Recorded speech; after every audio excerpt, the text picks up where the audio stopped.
السلام عليكم ومرحبا بكم. ان شاء الله تكونوا كامل بخير وبصحة جيدة، ويلقاكم هذا الفيديو وانتم على خير ان شاء الله. قبل ما نشوفوا الوصفة تاعنا تاع اليوم، نصلوا ونسلموا على الحبيب المصطفى عليه الصلاة والسلام.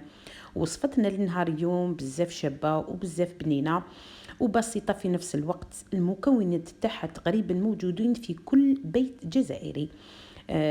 هي جراتان البطاطا بالحليب. بسم الله، نروحوا للمقادير وطريقة التحضير مع بعض. يلا، هنا عندي كمية تاع بطاطا.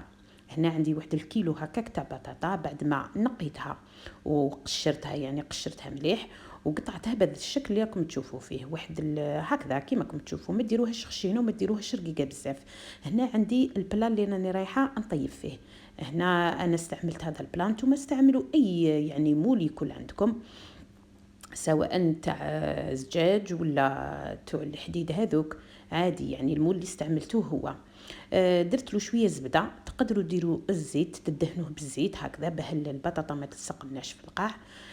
نجيب هذيك البطاطا نرصها بهذا الشكل، نحاول كيفاه نديرها كي شغل طبقه من تحت كيما راكم تشوفوا هكذا. ندير كي شغل طبقه. ومن بعد هنا عندي كميه من الفرماج، انا استعملت هذاك الفرماج اللي يدير 6000 ولا 7000. هنا حاولوا تكون عندكم يعني نوعيه تاع فرماج ذو نوعيه باه يعطيكم بنه شابه. كما راكم تشوفون استعملت هذا الفرماج الطاري. راني نوسي فيه غير هكا بيدي لانه طري بزاف. هكذا نحاول نوزع هذوك القطع تاع الفرماج على كامل البلان تاعي، هكذا نديرو كطبقه فوق البطاطا. شوفوا نديرو هنايا الفرماج هنا هكا في الوسط، ومن بعد نزيدو طبقه واحده اخرى نتاع البطاطا هكذا اللي هي استعملنا الفرماج هكا في الوسط. لو كان نديرو هذا الفرماج هكاك من الفوق راه يتحرق وما يذوبش كامل، راه يتعرض للسخانه مباشره وما يذوبش كي شغل يتحرق ويبقى هكاك متماسك. ولكن كي نديرو هكذا ما بين يعني طبقات تاع البطاطا راه يذوب لنا ويشكل لنا كي شغل انصاص كريميه مع الحليب، لانه رانا رايحين نضيفوا الحليب في الاخير. هكذا قلت لكم البطاطا اللي بقات لي نضيفها كطبقه من الفوق. هنا البطاطا نتاعنا شوفوا راني ماني دايرت لها والو، لانه من بعد ندير كميه تاع الملح والكميه تاع فلفل الكحل.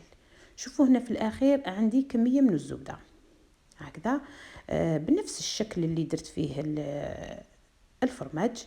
هكذا نوزع قطع من الزبده من الفوق.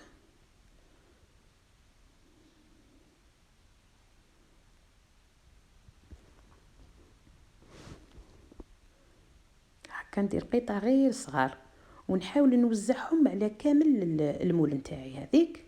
ومن بعد هنا نجي نتبل البطاطا، ندير كميه من الملح. هنا ديروا الكميه تاع الملح اللي تكفيكم، ومن بعد نزيد شويه فلفل كحل اللي هو الحرور. هنا تقدروا يعني تتبلوا البطاطا تاعكم قبل كامل ما ديروها في البلان تاعكم، يعني تحكموا هذيك البطاطا قبل كامل ما تبداو ترصوا فيها، ديروا لها الملح وديروا فلفل كحل، ومن بعد ترصوها بهذا الشكل اللي شفتوه. وفي الاخير هنا عندي كميه تاع حليب، هنا عندي تقريبا لتر. الحليب راه عادي يعني ماهوش فايض. نبدا ندير في الحليب نتاعي حتى نغرق كامل هذيك البطاطا، نشوفها غرقت في الحليب. هذه هي الكميه اللي تحتاجوها، يعني الحليب هنا كميه الحليب ما عندهاش الحساب. كي تشوفوا البطاطا تاعكم هكا كي شغل انغلقت بالحليب، هذاك هو ادوا القراطه تاعكم طيب، شعلوا لها غير من تحت وخلوها طيب. كي تشوفوا هذيك البطاطا طابت وكميه الحليب نقصت، يعني هكا توشوا البطاطا تسيبوها طابت تماما. هنا عندي زوج حبات تاع بيض، زوج حبات تاع بيض كاملين، ندير لهم كميه نتاع الملح، ندير غير كميه قليله، ومن بعد نضيف هذاك البيض من الفوق ونعاود نرجع الكراطه نتاعي هكذا تدي لون شباب وهذاك البيض يطيب. ومن بعد هنا الكراتان تاعنا راهي واجده. هنا بعد ما ديروا البيض ماكمش رايحين تخلوها مده طويله. شوفوا هنا الكراتان تاعنا، يعني شوفوا كي طابت وتحمرت وجات من اروع ما يكون. احنا في الدار نحبوا هذا الطبق. كامل يعني يتناولوه ويحبوه بزاف. هنا شوفوا لاصوص يعني هنايا كيما حبيتو، الا حبيتو كميه لاصوص هنا تبقى يعني خلوها، حنا نبغوها ناشفه شويه لانه كي ناكلوها حنايا في الدار نديروا لها زيت الزيتون. هكذا قلت لكم هذا الطبق يعني راه بنين بزاف، هو اقتصادي، وبما انه يعني البطاطا راهي يعني السومه تاعها راهي شويه ناقصه، نبروفيتو ونتناولوها يعني كيما راكم تشوفوا.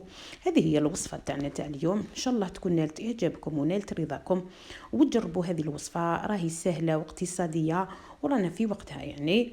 ما تنسونيش بالجيم والاشتراك في القناه وديروا لي تعليق، وما تنسوش تضغطوا على زر الجرس هكذا باه يصلكم الجديد تاع الفيديوهات توعي. ومع السلامة إلى الملتقى إن شاء الله.